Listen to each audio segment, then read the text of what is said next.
Bonsoir à vous toutes et vous tous, bienvenue les abonnés sur votre chaîne YouTube Tennis pour nos pronostics du vendredi 4 octobre 2019.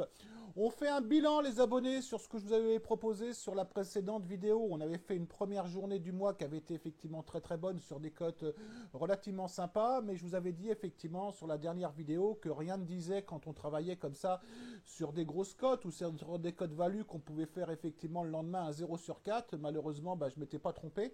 Donc, il faut toujours se poser les bonnes questions. Donc, on fait un point rapide sur ce que je vous avais donné. Je vous avais proposé le combiné Albot plus Team. Nous avons perdu ce pronostic. Je vous avais proposé que Simon gagnait contre Opelka. Nous avons également perdu ce pronostic. Je vous ai conseillé que Nishokia pouvait gagner 2-7-1 contre Pouille. Bon, là, c'était la grosse cote de la journée. Pouille a fait un très bon match. Pouille, il est présent quand on ne l'attend pas, en fait. Faut faire souvent le contraire de ce qu'on peut penser avec lui.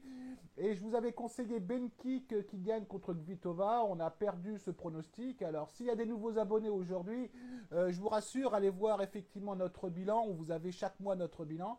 Des journées comme ça arrive, mais ce qui est important, c'est qu'en règle générale, c'est même pas en règle générale, chaque mois, on arrive à être en positif.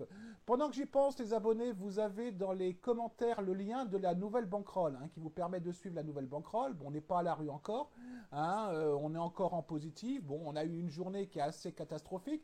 Alors, il faut surtout se poser les bonnes questions. Moi, je me pose toujours les bonnes questions lorsque, comme ça, on a une mauvaise journée. Je me dis, est-ce qu'il y a eu un manque de réussite? Je vous dis non. Est-ce qu'il y a eu un défaut d'analyse? Je vous dis oui, sûrement. Et est-ce qu'effectivement, il y a eu des pronostics forcés, entre guillemets? Je vous dis oui, probablement. Vous voyez un petit peu les 3 points qui font effectivement qu'on a fait une mauvaise journée. Mais on oublie ça très vite, on passe à la prochaine journée.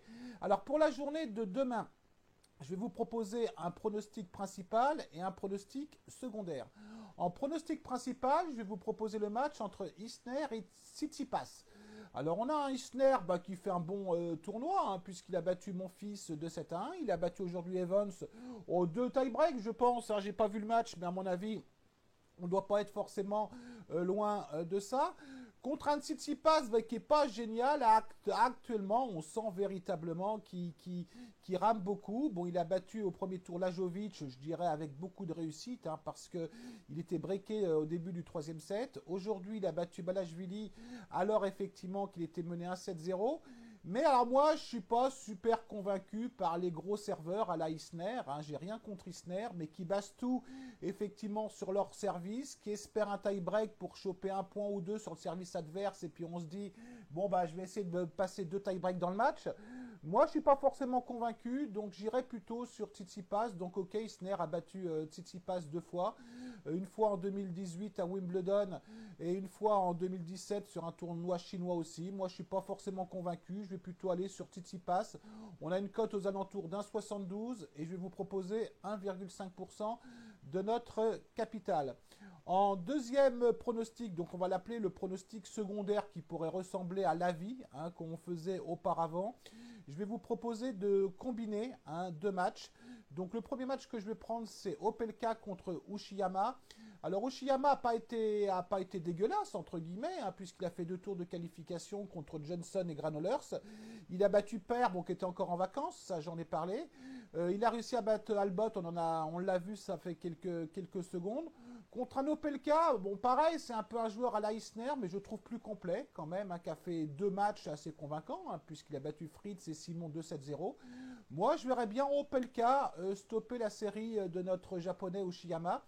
Et je vous propose, sachant que la cote est sympa, on est aux alentours d'1,57, et je vous propose de combiner ce match avec Team contre Murray.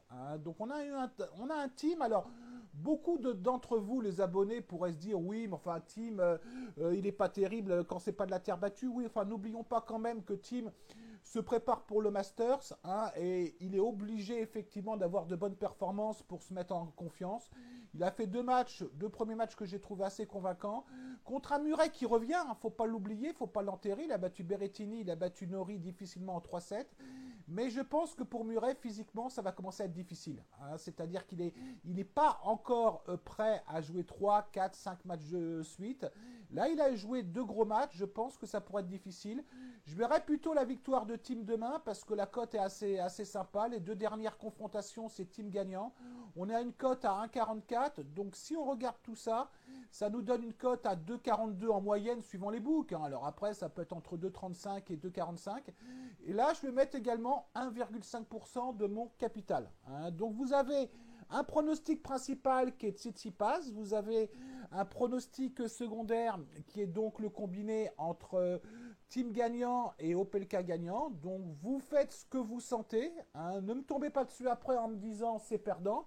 Moi, voilà, je vous propose ce que je joue. Après, vous faites ce que vous voulez. Hein.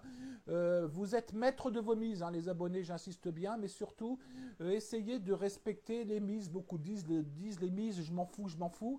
Oui, mais bon, après, effectivement, ça peut faire des catastrophes au niveau de la bankroll.